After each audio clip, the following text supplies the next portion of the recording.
Tout de suite, c'est les infos.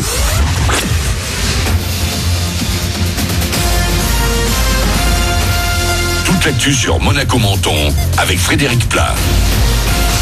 Bonjour, il n'y a vraiment que le littoral qui échappe au gelé ce matin dans les Alpes-Maritimes et on n'est pas loin de 0 degré. Il ne fait que 2 actuellement à Menton, 3 à Monaco. Dans la Roya, moins 5 à Breil, moins 11 à Tende selon le site windy.com. Côté ciel, un début d'explication au gelé avec un ciel parfaitement dégagé actuellement. Il se voilera cet après-midi.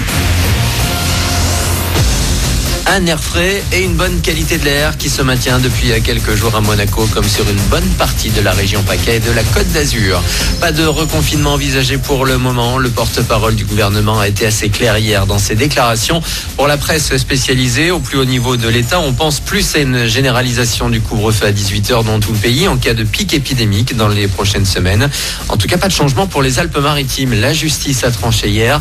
Plusieurs maires de l'ouest du département avaient fait une requête en annulation de la décision préfectorale du 1er janvier. Hier, environ 40 000 personnes ont été vaccinées en France contre la Covid et notamment à Menton. Les premières doses ont été administrées à la Palmosa ce lundi.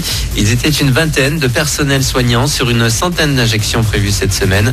Pour les autres, il va falloir encore patienter. On sait déjà que c'est la salle polyvalente de Menton Plus aux Sablettes qui devrait servir de lieu de vaccination. Une plateforme destinée au grand public sera très vite mise en ligne. 12 décès ces dernières 24 heures dans les Alpes-Maritimes et un nouveau également à Monaco. Une 6e personne a donc succombé dans la nuit de dimanche à hier au centre hospitalier Princesse Grace. Il s'agit d'une résidente de 72 ans. Hier également, on a encore compté 13 nouveaux cas en principauté. Dans le même temps, 33 guérisons. Santé toujours avec le don de sang. Une collecte avait lieu hier dans la cité du Citron, mais elle n'a pas rencontré un très grand succès. Une vingtaine de personnes seulement à être prélevées dans les salons de la résidence du Louvre. Les Alpes-Maritimes ne disposent pas assez de réserves pour être autosuffisantes. Seuls 2% des Azuréens sont en donneur. Une nouvelle collecte est prévue dans un mois à Menton. D'ici là, il est possible de donner tout au long de l'année à Monaco, au CHPG, les mardis, mercredis et jeudis. Aujourd'hui, donc, c'est de 8 à 14 heures. Toutes les infos sont sur chpg.mc, rubrique don du sang. Une nouvelle fuite. Les données perso d'utilisateurs de Facebook, Instagram et LinkedIn ont été laissées sans surveillance sur un serveur chinois en ce début d'année. C'est un blog de cybersécurité qui a trouvé la faille. 810 000 profils français sont concernés.